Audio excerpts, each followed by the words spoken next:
Rajasthan intelligence प्रशिक्षण academy की नींव आज रखी जा रही है जयपुर में। चलिए सीधे रुख करते हैं जयपुर का, जहां पर मुख्यमंत्री अशोक गहलोत भी खासतौर पर कार्यक्रम में पहुंच चुके हैं।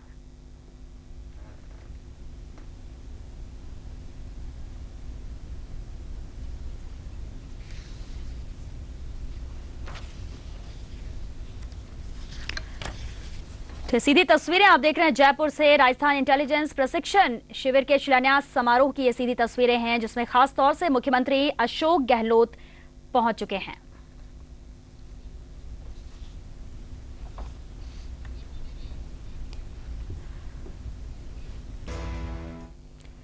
इंटेलिजेंस प्रशिक्षण एकेडमी के शिलान्यास कार्यक्रम को इस वक्त मुख्यमंत्री अशोक गहलोत संबोधित कर रहे हैं। चलिए सीधे रुख करते हैं जयपुर का। उसी के अनुरूप यह काम करना प्रारंभ करेगा, जिसकी आज सबसे बड़ी आवश्यकता है। समय के साथ साथ में जिस प्रकार से विकास हो रहा है सब क्षेत्रों में, जयपुर तो वर्ल्ड क्लास सिटी बनने की तरफ आगे रही है, पर पूरे प्रदेश के अंदर एक तरफ पर्यटक उद्योग बढ़ रहा है, पर्यटन की संख्या बढ़ रही है, वीवीआईपी का मूवमेंट बढ़ता जा रहा है, क्योंकि विकास की रफ्तार तेज हुई है। जब ब्रॉडगेज नहीं थी, मिटरगेज थी, और ब्रॉडगेज आ गई तब भी लोगों ने कहा कि अब टाइम बढ़ जाएंगे। आवागमन बढ़ गया दूसरे राज्यों से जहाँ ब्रॉडगेज है, जहाँ ज़्यादा क्राइम होते थे। अब रिफाइनरी और गैस निकल गए, नीमराना और भिवाड़ी और पूरे इलाके के अंदर बड़े रूप में उद्योग लग रहे हैं। और तो और जो फ्रेट कॉरिडोर बन रहा है दिल्ली बम्बई का, उसके कारण से महत्वाकांक्षी योजना बनाई केंद्र में राज्य ने, आने वाले 10-15 साल के बाद में 39% का एरिया जो राजस्थान जो गुजरेगा, वहाँ पर 6 जगह बड़े औद्योगिक क्षेत्र डेवलप होंगे। तो आगे पीछे सब देखते हुए ये सही निर्णय है कि कम से कम ये विंग जो है आसूचना के मामले में, जैसा भी उदाहरण दे रहे थे इसराइल का या यूएसए का या अन्य देशों का, तो हमारे यहाँ के मानव संसाधन की कोई कमी नहीं है। वो योग्य भी है, दक्ष भी है। उनको अगर अच्छी ट्रेनिंग मिले तो वो भी किसी से कम नहीं की स्थिति बन सकती है। तो ट्रेनिंग के अभाव में जो चाहता है या जो चाहती है सरकार भी, उसके हिसाब से वो काम कभी हो नहीं सकता। इसलिए मेरा मानना है कि सभी तरह से आसूचना गैदर कैसे हो, इसकी जरूरत लंबे समय से महसूस की जाती है। शिकायत आती है क्योंकि कहीं भी आतंकवाद की घटनाओं का जिक्र किया गया, आतंकवाद हो, नक्सलवाद कई राज्यों में है, सांप्रदायिकता की घटनाएं राजस्थान में भी बढ़ी है,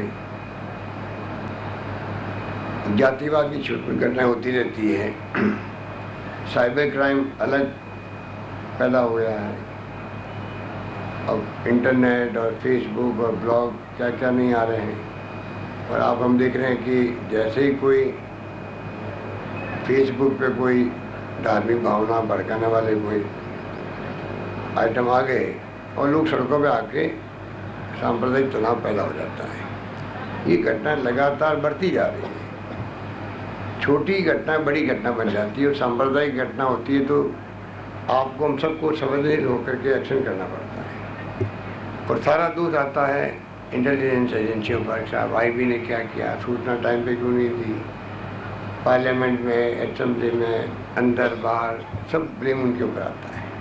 तो जब ब्लेम उनके ऊपर आता है तो उस विंग को सबसे ज़्यादा मजबूत बनाने की समय जो आवश्यकता नहीं है। इसलिए एकेडमी का काम तो मेरे समझ तो बहुत पहले ही हो जाना चाहिए था। अगर इनकी अच्छी ट्रेनिंग होगी तो सूचना उस रूप में आएगी, सूचना का विश्लेषण होगा, और सूचना के विश्लेषण के बाद में समय पर सूचित किया जाएगा और एक्शन भी होंगे।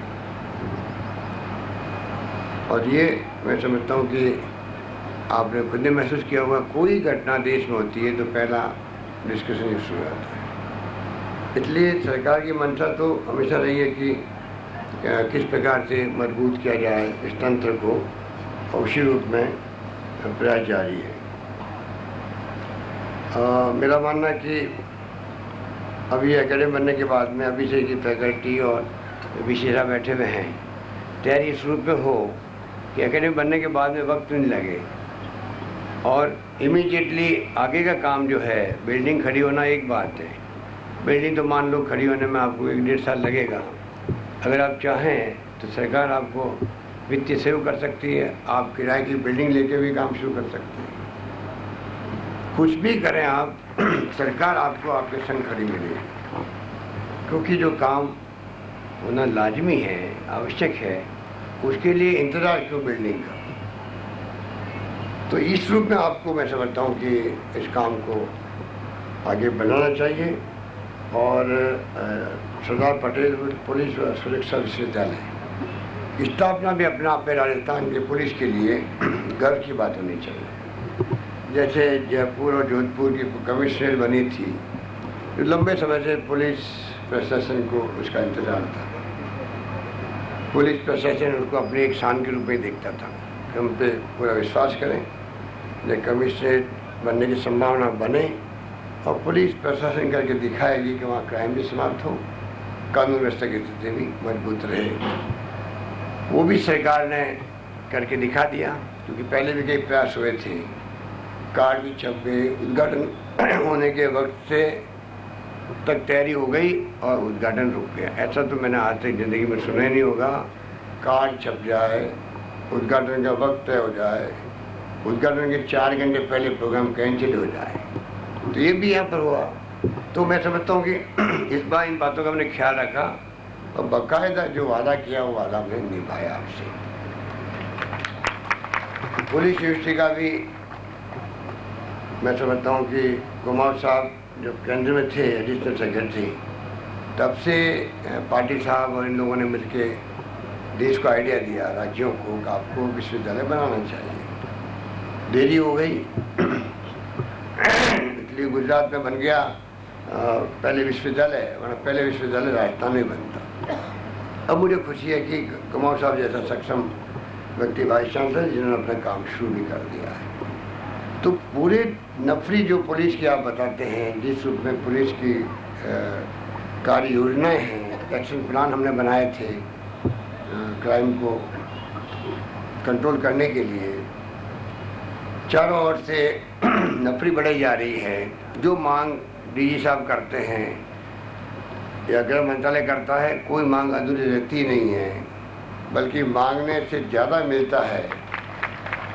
ऐसा तो आज तक कभी नहीं हुआ कि आप खुद जब बजट पेश होता है तब मालूम पड़ता है ये भी हमारे लिए कर दिया गया।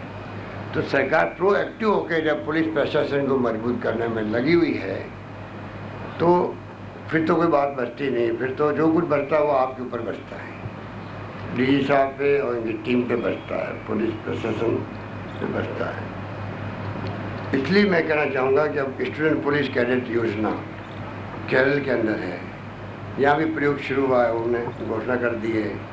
एक सीनियर सेकेंडरी स्कूल हर पंचायत समिति में स्टूडेंट कैडेट पुलिस कैडेट योजना शुरू हो। उसका प्रयोग कैसा होता है उसको और आगे बढ़ा सकते हैं। 9177 ग्राम पंचायतों में एक रक्षक, ग्राम रक्षक नियुक्त करने का तो मैं समझता हूँ कि ये भी मैंने घोषणा की है। ये काम तो अभी तक शुरू हो जाना चाहिए। इसको तो आप एक दिमाग में रखें, सिलेक्शन में टाइम लगता है वैसे, तो 2 महीने के अंदर अंदर 9177 जगह रक्षक नियुक्त होंगे ही होंगे। ये मैं आपको कहना चाहूँगा, आप नोट कर लें, और ये होने चाहिए। इनका भी अपना एक बड़ा वजूद होता, बड़ा महत्व रहेगा। कोई ज़माने में पटवारी होते थे, वो भी एक प्रकार से आसूचना का काम करते थे जिला प्रशासन के लिए। समय के साथ साथ सबकी भूमिका बदल गई और उस कारण से आज गांव की भी जो सूचना जिस रूप में आनी चाहिए तहसील में और जिला स्तर पर, उस पर भी कमी रहती है। तो ये मैं समझता हूँ वापस को उस रूप में शुरू करें। अलग कैडर बना दिया गया, लागू घोषणा कर दी गई। अब अलग कैडर मैं भी डीजी साहब पूछ रहा था कि जब ये घोषणा कर दी है कि इसका अलग कैडर होगा कांस्टेबल से लगा करके पुलिस निरीक्षक तक, तो इसको उस रूप में आप ट्रेनिंग जब देंगे यहाँ एकेडमी के अंदर तो और ज़्यादा आवश्यक है कि ट्रेनिंग लेने के बाद तो फिर वो उनकी सोच बदलेगी और वो ये नौबत नहीं आएगी कि वो पॉलिटिकल सुपारी कराते के लिए इधर उधर फिरे। कोई आने के लिए, कोई जाने के लिए नौबत आनी नहीं चाहिए। तो ये एक प्रकार से आपके ऊपर पुलिस प्रशासन, पुलिस हेडक्वार्टर में निर्भर करेगा किस प्रकार से आप इसको। पुलिस का बजट जो था 4 साल पहले तक तो 1470 करोड़ था। हम लोगों ने इन 4 सालों में बढ़ा करके डबल से ज़्यादा 3041 करोड़ कर दिया। 30,000 कांस्टेबल की भर्ती का निर्णय किया जा चुका है। करीब 8-9 हज़ार तो हो चुकी है। 10,000 की प्रक्रिया चल रही है। 12,000 जल्दी आप अगले महीने प्रक्रिया शुरू करेंगे। तो ये तमाम जो मैं समझता हूँ कि अच्छे ढंग से काम हो रहे हैं और उसको हमें उसी रूप में इसको आगे बढ़ाना चाहिए। थानों की संख्या बढ़ा दी, सीओ, एडिशनल एसपी, लंबी फहरिस्त है जो मांग होती गई क्षेत्रों में। उस ढंग से पुलिस चौकी करीब 100 के आसपास पुलिस चौकी खुल गई नई, 120 पुलिस थाने, 30 सीओ ऑफिस, 13 एडिशनल एसपी, महिलाओं की सुरक्षा के लिए अलग से महिला थानों की स्थापना, 43 प्रकोष्ठ बने हैं आपके महिलाओं बच्चों के जो तस्करी, मानव तस्करी के भी और जो घटनाएं होती हैं उसको। तो पुलिस, राजस्थान पुलिस का अपना एक नाम रहा है। यहाँ के जो डीजी रहे हैं उन्होंने, मैं समझता हूँ कि अपनी अमिट छाप अधिकांश लोगों ने छोड़ी है, अधिकांश लोगों ने छोड़ी है। ये परंपरा आगे बढ़े, ये हर मैं समझता हूँ कि हम सबका प्रयास होना चाहिए कि कैसे इस परंपरा को बढ़ा करके राजस्थान में कानून व्यवस्था की स्थिति बनाए रखने में हम लोग कामयाब रहें, लोगों में इकबाल कायम रहे पुलिस का। मैं कई बार कहता हूँ थाने के अंदर 4 पुलिस वाले होते हैं, चौकी के अंदर, गांव के अंदर, और पूरे गांव में चाहे 2,000 की आबादी हो, 3,000 की आबादी हो, वो खाली इकबाल से ही वो चौकी चलती है और कानून व्यवस्था वहाँ पर बनी रहती है। और जो गुंडे टाइप लोग हैं, चाहे वो सटोरी हैं या बेईमान किस्म के लोग हैं, वो गांव में उन्हें भय रहता है। तो इकबाल से ही पूरा प्रशासन कामयाब हो सकता है।